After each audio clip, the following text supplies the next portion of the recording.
Hujambo mtazamaji popote pale ulipo na karibu katika Ndizi TV Africa, ikiwa kwamba ni wikendi ya tarehe 6, ikiwa kwamba ni Jumamosi mwezi wa 12 mwaka 2025, na kukaribisha katika taarifa zetu za ripoti ya wikendi kisha baadaye.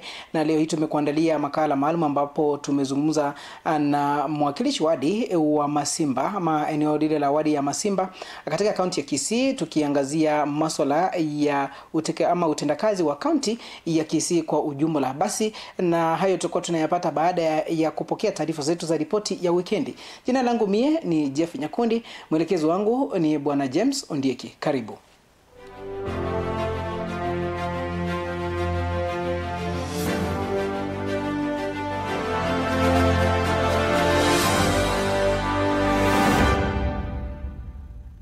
Na tukianza taarifa zetu kutoka taarifa ambazo tulizipokea awali kidogo kutoka bunge la kitaifa ni kwamba mbunge mteule Joseph Hamisi ameaga dunia leo hii akiwa na umri wa miaka 56.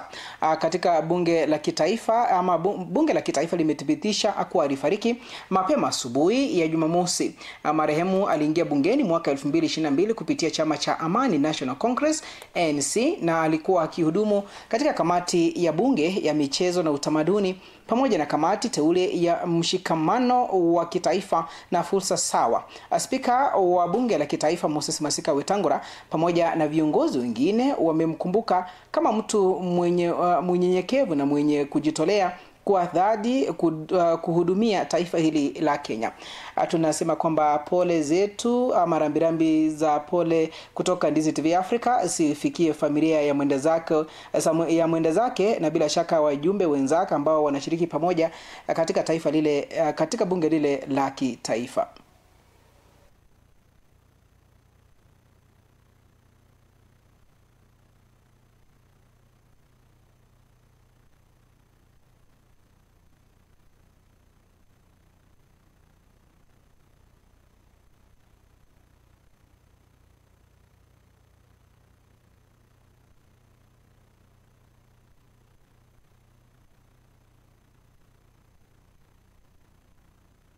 Na kwingineko ni kwamba wimbi la nguvu la kisiasa la vijana limesambaa huku viongozi wa kisasi cha Gen Z wakizindua chama kipya cha kisiasa The Economic Pillars Alliance almaarufu TEPA. Wameahidi uongozi mpya kuelekea uchaguzi wa mwaka 2027.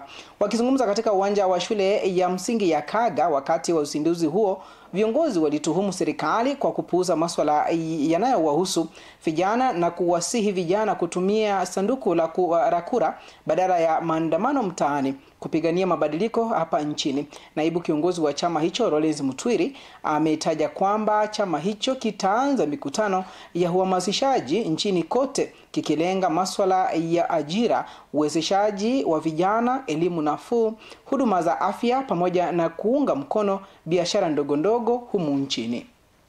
Mlifikiria hii chama ya TEPA ni chama mnaweza tishia? Ole wenu. Ole wenu. Ati mnarandaranda wapi? Mkifikiria mnaweza tisha hawa vijana wa Gen Z? Ati mnaweza tisha hawa vijana wa ndogo? Ati kwa sababu chama yako wewe uko na pesa? Ati kwa sababu wewe uko na uwezo?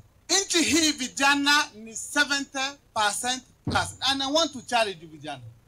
Mkiamua leo tutapata MCAs out of 1451 katika nchi hii watakuwa vijana. Itawezekana? Inawezekana ama haiwezekani? Itawezekana kwa sababu 70% of country's populations ni vijana. Na kwingineko ni kwamba spika wa bunge la kitaifa Moses Masika Wetangula amewataka wabunge kutenga rasilimali zaidi kwa wizara ya michezo. Wetangula aliyataja hayo alisema kuwa riadha ni chukua kuu la kuitangaza Kenya kimataifa. Akizungumza katika kaunti ya Uasin Gishu siku ya leo asubuhi, alieleza kuwa wimbo wa taifa wa Kenya umekuwa ukipigwa katika miji mikuu ya kimataifa kutokana na juhudi na ari ya wanariadha wa taifa hili. Akihudhuria toleo la 3 la mbio za nyika za Great Chepsaita, Wetangula alitaja kuwa Kenya ina vipaji visivyo na mipaka. Alimpongeza Faruk Kibet, msaidizi wa Rais William Samoei Ruto, kwa kuandaa mashindano hayo ambayo yamekuwa jukwaa la kukuza vipaji katika makundi mbalimbali ya umri. And today's theme, running for education. We run for education, we run for health, we run for fun. But today, athletics is without doubt the #1 marketing center and arena for our country. Naomba wabunge wetu na kila mtu, hasa wabunge kule bungeni, allocate more resources to sports so that we can grow our talents.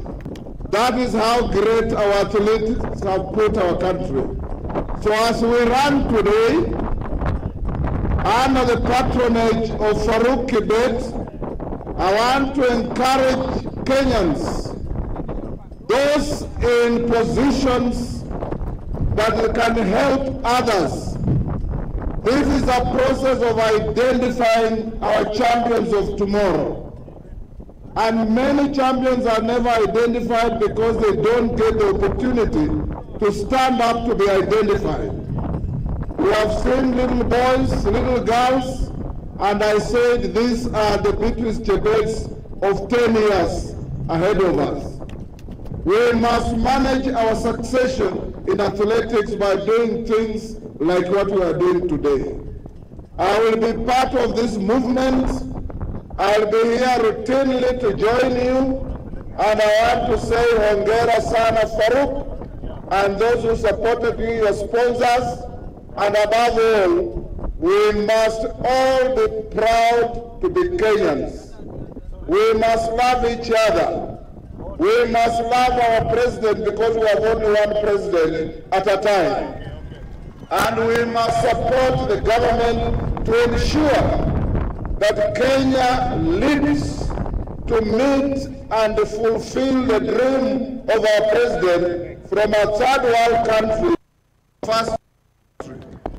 If we did it in 30 years, we can do it in even less.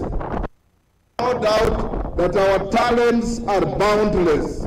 Our talents have no boundary. Our talents are fathomless, and our talents will take us to where we must be.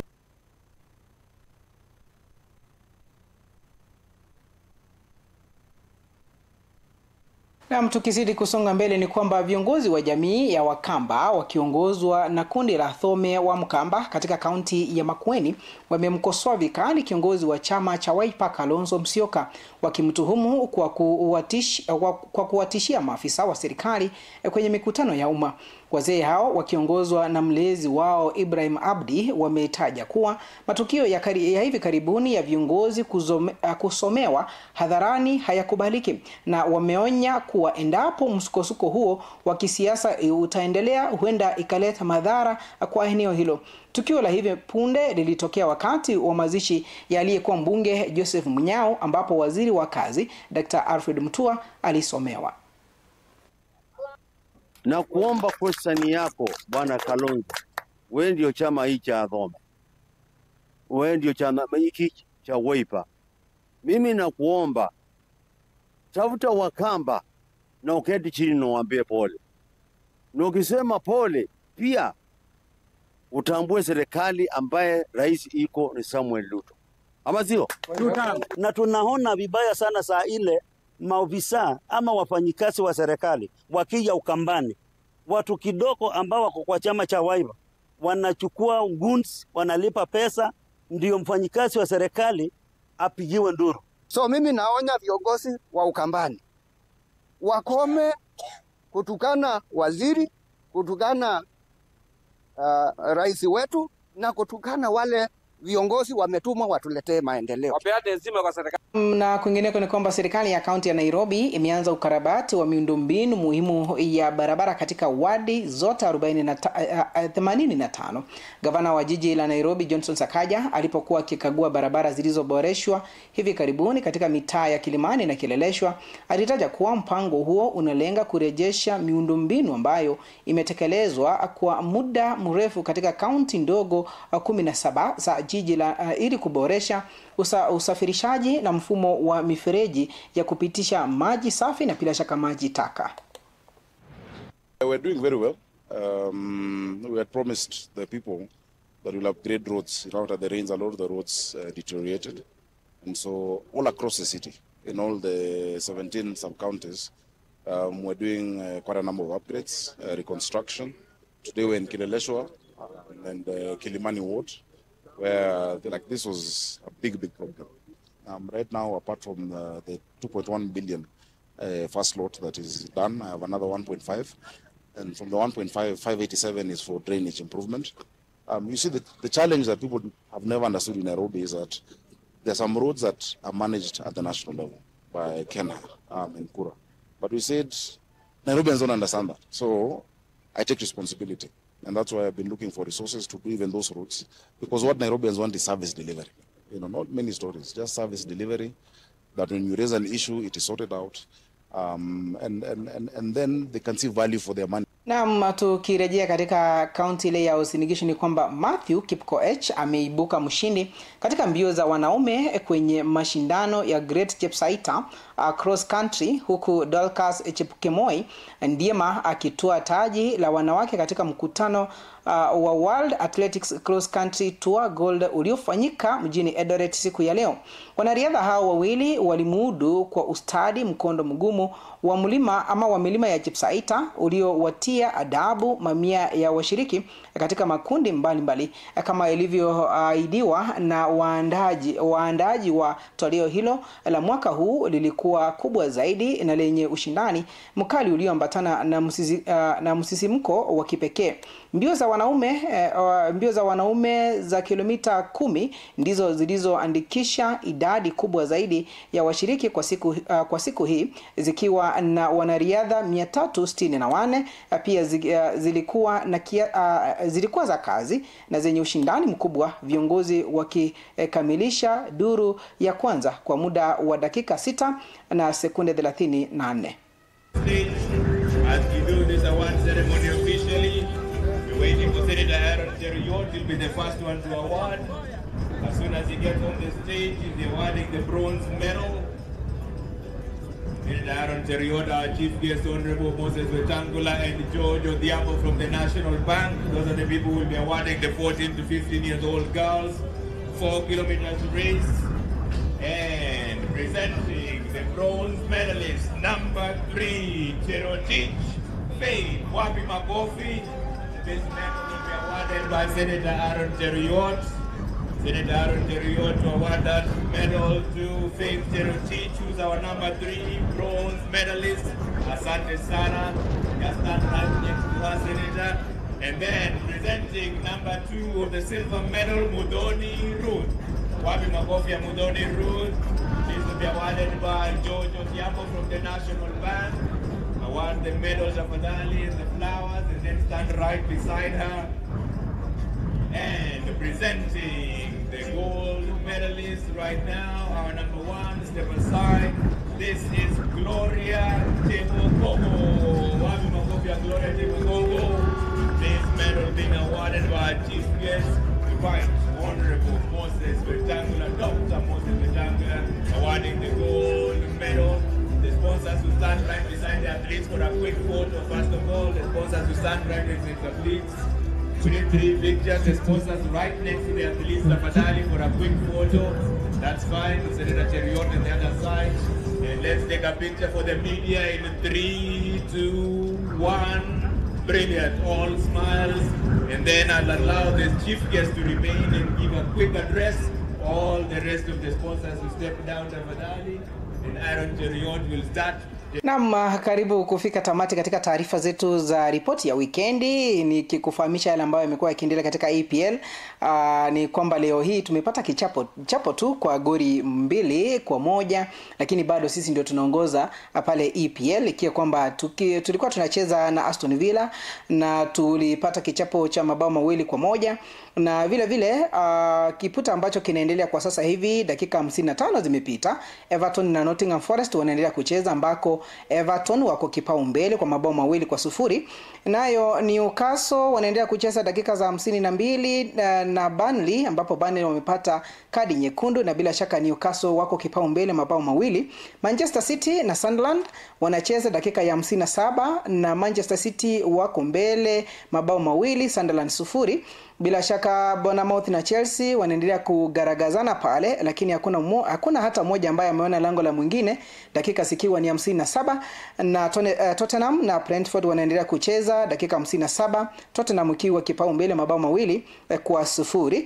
Na kila ambacho tunangoja ile timu ya Liverpool na Leeds United, Jemote top scorer, nadhani kwamba leo hii watakuwa watakiona cha mtemakuni pale kuanzia mida ya saa 2:30, na bila shaka kesho Brighton na West Ham watakuwa wanacheza. Kia kwamba ni baadhi tu ya mipira ambayo inaendelea kuchezwa pale EPL, na zile ambazo zishapata ushindi ni Aston Villa ilipata kushinda mabao 2-1, na bado tunaendelea kufuatilia tuone ni kipi kile ambacho kitakuwa kinaendelea kwa viputa vile ambavyo vinaendelea kwa sasa hivi, ikiwa Arsenal bado inangangana pale nambari ya kwanza na pointi 33, Manchester City ikiwa ya pili na pointi 31, Aston Villa ya 3 na pointi 30, Chelsea ya 4 na pointi 25, ikiwa kwamba kiputa hiki kinapo kiputa ambacho kinaendelea kwa sasa kikikamilika, basi ndipo tutakuwa tunajua ni nani yule atakuwa juu ya mwingine. Basi kufika hapo nafika tamati katika ripoti ama taarifa zetu za ripoti ya wikendi Jumamosi hii. Jina langu ni Jeff Nyakundi, mwelekezi wangu amekuwa ni bwana James Ondieki, na usiende mbali kwani kuna makala maalum ambayo tumeiandaa, mazungumzo ambayo tuliyafanya moja kwa moja na mwakilishi wadi wa kaunti ya Kisii kutoka wadi ile ya Masimba, Boss Mairura, ambaye tulizungumza naye. Utakuwa unafuatilia usikize ni kipi kile ambacho tulikizungumza, hasa kuangazia utendakazi katika kaunti ya Kisii. Kwa heri kwa sasa, tupatane siku ya Jumatatu panapo majaliwa katika kipindi chetu cha Morning Buzz pale. Kwa heri.